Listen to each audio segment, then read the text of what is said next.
vez para a aula da Escola Dominical. E o assunto hoje é dos montes olha para o mar. Hoje vamos falar muito sobre a perspectiva de quem está no alto, quem está a observar, né? E isso vai nos falar muito ao coração para reflexões. E nós vamos agora ler o texto em Mateus capítulo 4, versículo de 1 a 10. A seguir, foi Jesus levado pelo Espírito ao deserto para ser tentado pelo diabo. E depois de jejuar 40 dias e 40 noites, teve fome. E então o tentador, aproximando-se dele, disse: Se és filho de Deus, manda que estas pedras se transformem em pão. Jesus, porém, respondeu: Está escrito, não só de pão viverá o homem, mas de toda a palavra que procede da boca de Deus. Então, o diabo o levou à cidade santa, o colocou sobre um pináculo do templo e lhe disse: Se és filho de Deus, atira-te abaixo, porque está escrito: aos seus anjos ordenará a teu respeito. E ele te sustentarão nas suas mãos, para não tropeçares em alguma pedra. Respondeu-lhe Jesus: Também está escrito: Não tentarás o Senhor teu Deus. Levou-o ainda o diabo a um monte muito alto e mostrou-lhe todos os reinos do mundo e a glória deles. E disse-lhe: Tudo isto te darei, se prostrado me adorares. Então Jesus lhe ordenou: Retira-te, Satanás, porque está escrito: Ao Senhor teu Deus adorarás, e só a Ele darás culto. Vamos orar, irmãos, para que nós tenhamos uma aula bastante agradável, aprazível, porque vamos refletir sobre todos esses assuntos. Pai eternal, nós te louvamos, te agradecemos pela grandeza da tua bondade, pelo teu amor, pela tua graça, por tudo que tem feito por nós, por tudo aquilo que, Senhor, ainda tu irás fazer por nós. Abençoa cada um dos alunos, a cada um que está nos assistindo, para que teu nome seja glorificado em nome de Cristo Jesus. Nós te pedimos e te agradecemos.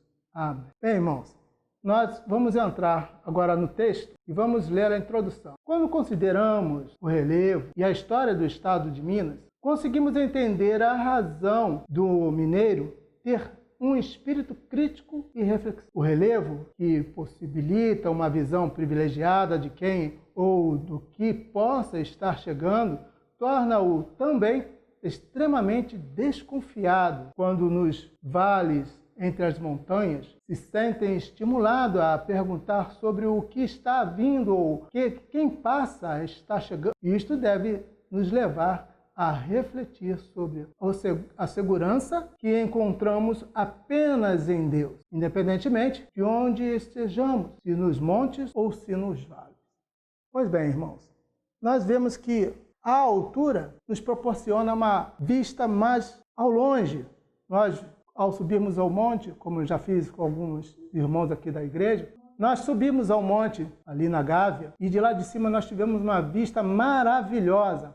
Vimos a praia ao longe, vimos aqui a parte do Pau da Fome, que é uma montanha, e tem entre esses dois montes um vale imenso, né, construído, né, por muitas construções e edifícios. Isso nos proporciona estar ao longe. Foi muito bom esse momento que passamos ali, pois percebemos, né, que de quem está no alto, nós vemos tudo o que se passa lá embaixo. E assim é a vista que Deus tem, Ele nos observa, vê tudo aquilo que nós estamos fazendo e como nós estamos nos comportando, né? Esta é a visão de quem está no alto. E isso faz nos refletir como nós devemos nos comportar diante de nosso Deus, né? Temos uma pergunta aqui para ser feita na aplicação à sua vida, nos dias de hoje. A situação geográfica de um território interfere na forma de seus habitantes? Os mineiros têm um comportamento reflexivo, crítico, porém desconfiado. Você acredita que a característica de um povo pode refletir na proclamação do Evangelho? Será que isso vai fazer uma diferença quando nós passamos a refletir sobre aquilo que vimos, aquilo que nós lemos a respeito da palavra? Se nós, a nossa contextualidade de conhecimento, nós vamos receber tudo o que temos para aprender, ou será que nós indagaremos, procuraremos ao fundo das verdades que está contida na Bíblia. Isso é alguma coisa que nós devemos refletir, procurar para nos garantir nos nossos pensamentos e nos assegurarmos na própria palavra de Deus, que tem a nos dar base para a nossa vida em Cristo, para nós não desviarmos do caminho onde nós realmente devemos andar. Agora vamos ao primeiro tópico: dos montes, a reflexão e o senso crítico. No contexto da história de Israel, os montes têm um papel interessante no processo de reflexão.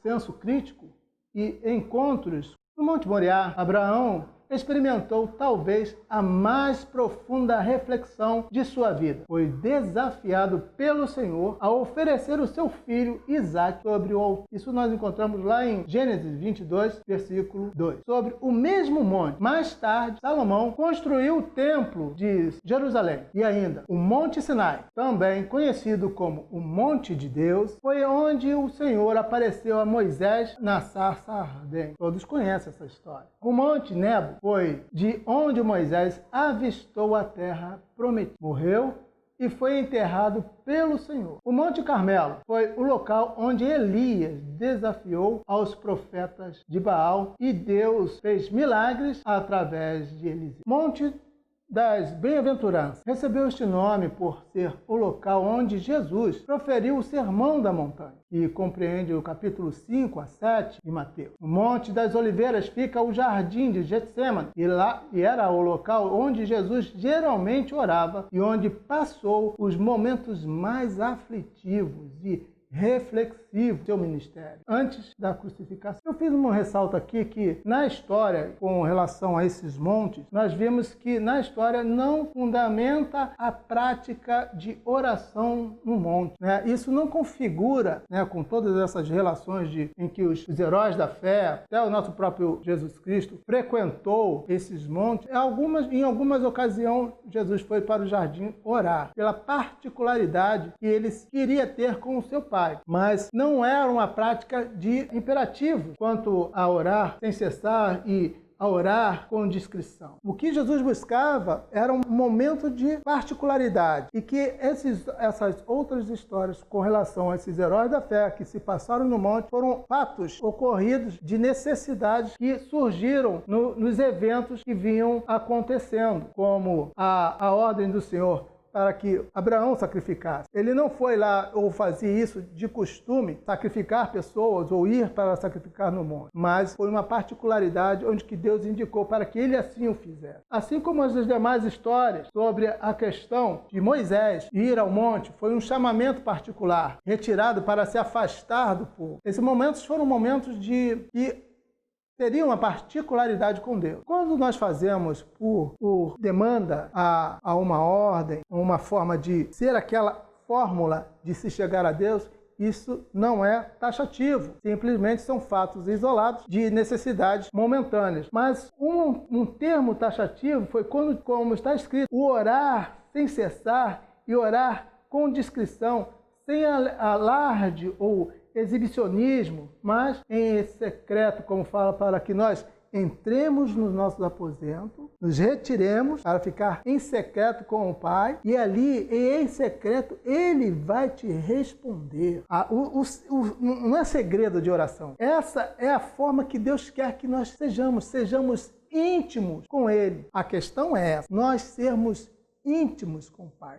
O momento que nós paramos com todos os outros afazeres e entramos na presença do Pai, no secreto, no recôndito do teu lar. Vai e separa-se neste lugar. Ali você vai ter uma visão mais ampla daquilo que você quer alcançar, essa forma de você ficar introspectivo, olhar para dentro de si e olhar para Deus. Você olha para a sua alma, como você está se comportando, a sua alma está se comportando diante do Pai. Esse é o ápice em que você se encontra. Já parou para pensar que você está falando com o Criador de todo o universo? Você já parou para pensar que você está falando com o Criador do mundo, o Criador do homem? Essa particularidade, essa intimidade que você terá com o seu Pai. Isso não vai importar você estar no monte, você estar no vale ou você estar dentro do quarto. Ele vai estar aonde você estiver, aonde você quiser se encontrar com o seu Pai. E isto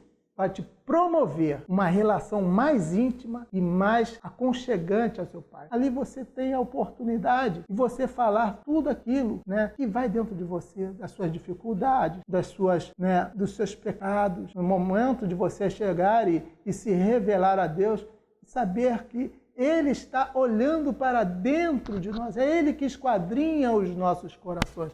É Ele que nos faz ver aquilo que realmente nós somos. Essas são as reflexões. E quando nós, às vezes, chegamos no monte e olhamos aquela vastidão, aqueles montes, nos mostra o horizonte, onde que as pessoas lá, como uma formiguinha, caminhando para lá, vindo para cá, os carros como os carros de brinquedo, trafegando lá na estrada, nós refletimos muitas coisas e vai lá dentro de nossas almas. E o que o homem faz para agradar a Deus? A gente vê aquelas pessoas passando, indo e vindo dentro dos seus lares, como estão pensando e como estão se relacionando com Deus. Isso é quem está no monte e quem vislumbra quem está lá embaixo. Mas quem reflete ou faz reflexões sobre a sua vida, a forma de viver, a forma de agir, é quem observa tanto a vida quanto a palavra de Deus. A palavra de Deus, ela nos esquadrinha, faz ver exatamente os pontos onde que nós estamos falhando com Deus.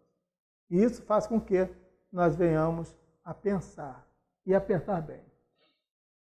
Bem, talvez por isso os mineiros sejam realmente conhecidos como os reflexivos e indagadores. Nós precisamos realmente fazer isso. Pensar, refletir, indagar se estamos indo bem ou se estamos indo mal. Assim fazia os crentes bereanos, que pela atitude que tiveram, eram parecidos com os mineiros. Era muito mais nobre do que os tessalonicenses, pois receberam a mensagem com grande interesse, estava escrito na palavra de Deus. Eles faziam essas comparações para fazer uma análise sobre a palavra que recebia, para ver se tudo era assim mesmo. Isso está escrito lá em Atos, capítulo 17, 11. Afinal, quando ouviram o Evangelho, através dos apóstolos Paulo, eles, conforme Lucas, o escritor do Evangelho de Atos, descreviam para ele, e eles esquadrinhavam para saber se aquelas verdades realmente condiziam com as Escrituras. E por isso eles foram vistos como foram exemplos para os nossos dias e para os dias daqueles que estavam vivendo naquela época. Ou seja, como os mineiros, parece que não recebiam nada novo sem primeiro desejar saber o que é ou para que era. Sendo mineiro ou não, sejamos como os bereanos. Sobretudo, quando se relaciona a pregação ou o ensinamento da palavra de Deus para não ser enganado por pregadores e mestres hereges ou que ensinem a heresia. Sejamos reflexivos. Tenhamos senso crítico, sim. Não receba nada sem antes conferir com aquilo que está ensinando, o que ensina as Escrituras. E a aplicação para a nossa vida hoje, apesar de não termos qualquer respaldo bíblico para afirmar que é necessário subir no monte para orar, temos inúmeros exemplos da atuação de Deus ao nosso povo quando estava no monte. Podemos afirmar, sim, que o diferencial não era o monte, e sim a busca de relacionamento com Deus. Você tem um local específico em que consegue ter mais essa intimidade com Deus? Você consegue ter essa oportunidade de se retirar, ter esse tempo para você ter essa oportunidade de conversar realmente com Deus? Isso você tem parado para poder subir ao seu monte, no seu secreto, com o teu Senhor? Bem, o tópico 2 diz o seguinte: dos montes, a visão do horizonte. Bem, nós já fizemos praticamente esse ponto de vista de quem está no alto observa ao longe quem vem e quem vai e quem se aproxima, se é amigo ou se é inimigo. Por isso, as dúvidas e por isso as indagações. Quem se aproxima de você? Quem está próximo a você? Para que você tenha essas indagações resolvidas, suba ao monte da palavra. Essa palavra, ela nos traz várias e várias lições de pessoas que observaram ao longe, mas não observaram ao perto. Vejamos, por exemplo, Josué fez aliança com um povo que se fingiu estar longe, mas na verdade ele estava perto. Mas ele não consultou quem estava de longe. Então Josué fez aliança com um povo que ele não era para ter feito. E ele fez isso porque ele não buscou aquele que estava do alto observando todas as coisas. E isso trouxe consequências para Josué, trouxe problemas para Josué. Então, pense muito antes de tomar qualquer decisão. Veja, reflita, antes de tomar qualquer decisão, para que você não seja surpreendido por algo que você não viu e não observou adequadamente, como deveria tê-lo feito. Não fez. E poderá sofrer por consequências por esses momentos curtos de reflexão para pensar. Quando subimos ao monte e olhamos ao horizonte, era belíssimo, conforme eu havia dito. De lá podíamos ver a demais quilômetros da distância. Talvez por isso os montes na Bíblia tenham tanta importância e significado, pois dele se podia ver ao longe o horizonte. No monte também se pode vigiar os inimigos e adversários. Sim. Por isso a desconfiança. Há sempre perguntas a serem feitas. Quem é você? De onde você vem? O que você faz? O que você está ensinando tem fundamentação bíblica? Assim como os bereanos, conforme já tinha dito anteriormente, temos que buscar fundamentação do que temos visto e ouvido. Precisamos de crentes hoje e também a visão ao horizonte de quem está numa montanha, do espírito indagador, para saber se quem se aproxima vem em paz ou se traz boas novas. E essas boas novas nós geralmente esperamos ser uma boa nova de alegria. Bem, a palavra de Deus, ela nos concita sempre a observarmos aquele que está ao nosso lado, o nosso próximo. E diz para nós amarmos a ele como nós amamos a nós mesmos. Mas também ela nos adverte quanto a quem nós devemos dividir aquilo que é para nós uma pérola. Nós temos uma pérola preciosa em nossas mãos, que é a palavra de Deus. E nós devemos filtrar a quem você deva compartilhar essa pérola. Então, a própria palavra diz para nós não jogarmos as nossas pérolas aos porcos. A grande necessidade de bereanos em nossos dias, conforme diz aqui. Por quê? Eles atestavam tudo aquilo que vinham para ser apresentados a eles.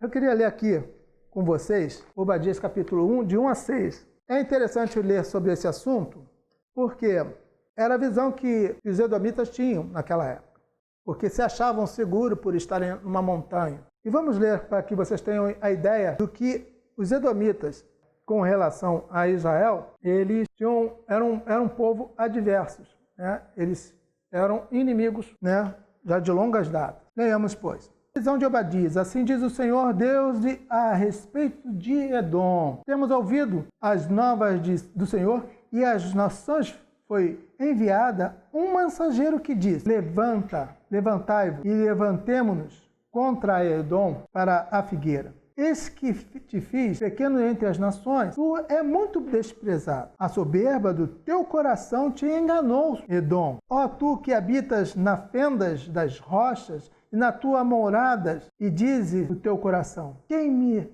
deitará por terra? Quem me derrotará? Se você remontares como águia e puseres o teu ninho entre as estrelas, de lá derrubarei, diz o Senhor. Se viessem a ti ladrões ou roubadores, de noite, como estás destruído, não furtarias só o que lhe bastasse. Se a ti viesse os vingadores, não deixariam pelo menos alguns cachos.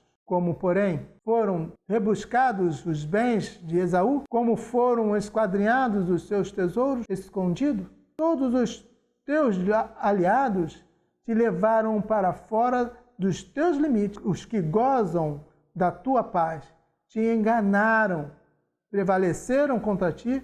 Os que comem o teu pão puseram armadilhas para os teus pés. Não há em Edom entendimento. Esse era um povo que foi inimigo de Israel, que na história é descendente de Esaú, irmão gêmeo de Jacó. Os edomitas viviam em constante conflito com Israel, os descendentes de Jacó. Rejeitaram a solicitação de Moisés para que Israel passasse por sua terra e opuseram-se também ao rei Saul e combateram contra Davi. Foram contra Salomão e Josafá. Esses eram edomitas. Esses eram irmão de Jacó, filho de Isaac. Mas esse se tornou inimigo de Israel. E ele se achava guarnecido por montanhas. E ele achava que era intocável. E nós precisamos ter esse tipo também de atenção. Não por acharmos que estamos sobre uma montanha ou apoiados na palavra de Deus, nós não venhamos a nos ensoberbecer e esquecer do verdadeiro Deus que nos colocou onde nós estamos pela misericórdia, pela graça, pelo seu amor. E isso nós precisamos entender, que nós não somos merecedores de nada. Nós precisamos do Senhor, precisamos da sua graça, precisamos do seu amor. Então, no entanto, nos momentos atuais, pós-modernos, tem-se aprendido as duras penas que não existe lugar seguro. Nós podemos enxergar isso perfeitamente. Tem pessoas que se isolam por muralhas, achando que estão bem guarnecidos, há segurança plena. Tem pessoas que fazem suas casas em encosta, achando que não serão alcançados. Mas nós vemos que nada disso lhe assegura sobre a questão de haver alguém que se infiltre em suas fortalezas. Não existe esse caso. Nós vemos comprovadamente nos nossos dias que nós não temos isso. Por exemplo, aqui na lição cita como o terrorismo. Tenho exposto e evidenciado a fragilidade das nações, pois os arsenais militares das grandes potências têm sido insuficientes para protegê-las dos homens bombas, dos que pegam caminhões e atropelam dezenas e centenas de pessoas sem que as autoridades suspeitem de suas intenções. Aonde está a segurança do homem? Nós sabemos que a coisa mais certa que nós temos é que se nós hoje estamos guardados em Cristo Jesus, essa é a nossa maior segurança, que se nós hoje deitarmos ou dormirmos ou viermos a falecer, nós passaremos da morte física para a vida eterna. Essa é a nossa plena confiança, a nossa máxima de segurança, porque acreditamos, temos fé no Filho de Deus. É aquele que ressuscitou dentre os mortos e foi assunto aos céus e nos trouxe a total segurança do que nos está prometido. A sua ressurreição nos trouxe essa seguridade. Voltamos à narrativa bíblica e é interessante pensar sobre esta questão do relevo, pois os edomitas, descendentes de Edom, acabaram sucumbindo pelos seus inimigos, porque acreditavam que as suas moradas fossem intransponíveis, coisa que, por fim, se deu a derrota deles. Mas nós aprendemos com isso. Lugar seguro e certo é que descansamos no Senhor e nele nós confiamos. E o importante é que você descanse nele e confie nele. Na lição nós vemos aqui repetido várias vezes essa linha de pensamento. É descansar, é confiar, é depositar no Senhor o tempo todo a confiança. porque Ele é o nosso monte onde que nós nos refugiamos. De onde me virá o meu socorro? O meu socorro virá do Senhor. Aplicação à vida, né, nos dias de hoje. Segurança é o clamor do povo em todo o tempo, reivindicando segurança para a família, no trabalho, na sua saúde.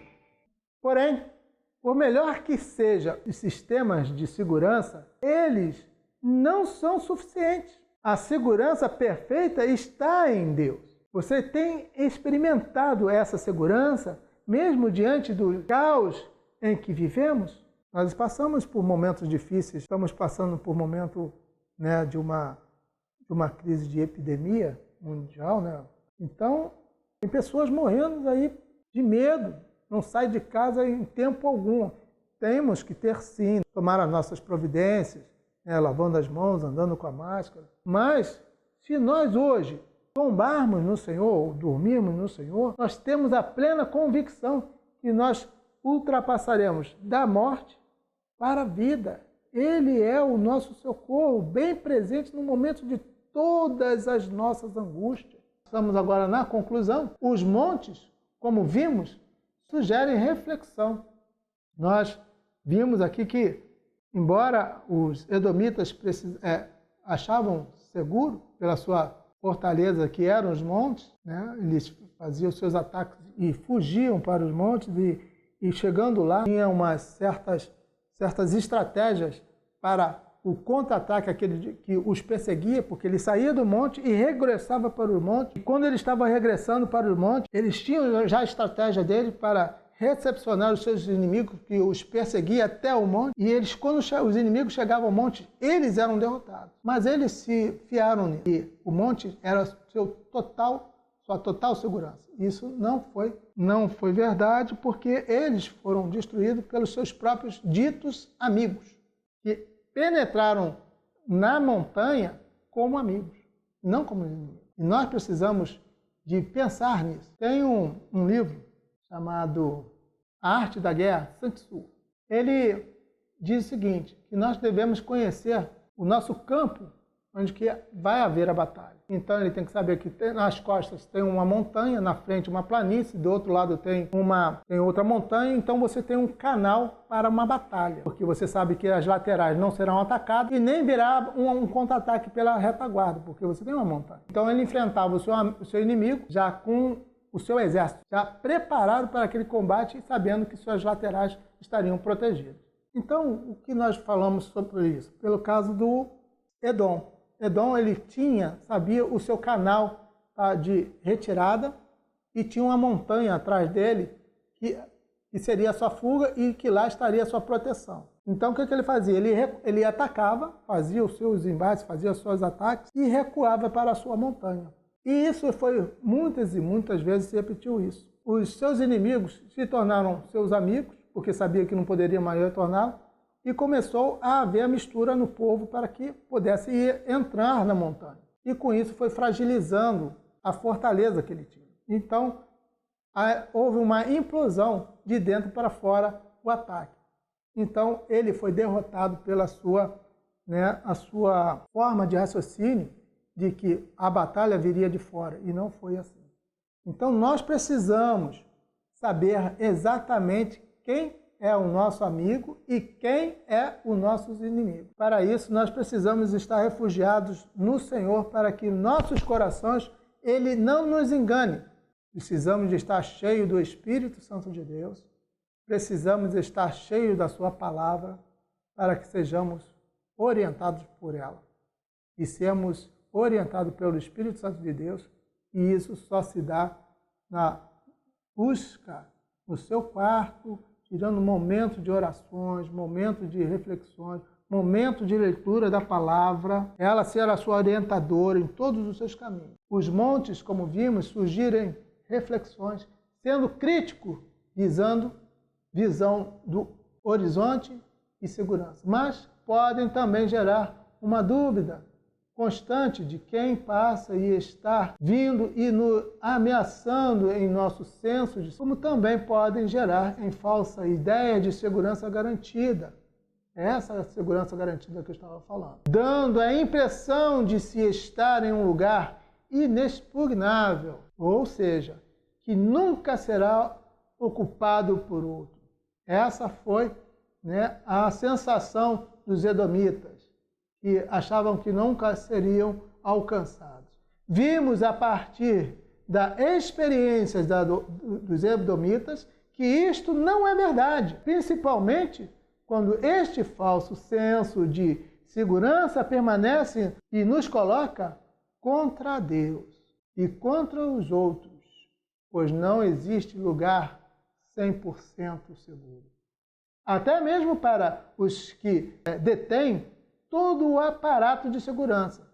Assim, meus irmãos, percebemos que o lugar seguro mesmo é só na presença do Altíssimo, independentemente de se estar no monte ou se você está no vale. E assim nós terminamos essa lição, que nos dá a garantia, sim, é que quando nós estamos na presença de nosso Deus e sentimos o calor do seu Espírito Santo, nós obtemos dele uma plena segurança que estamos no caminho certo. Porque no momento do abrir e fechar de olhos, se ele vier hoje,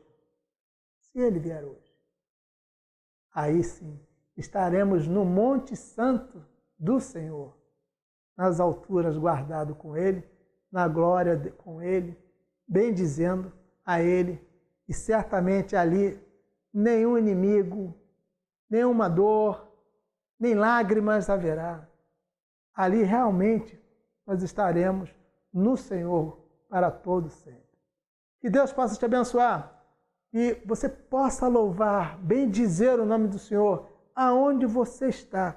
Tire um tempo, ore a Deus, fale com Ele no seu secreto. Paz do Senhor, meu irmão.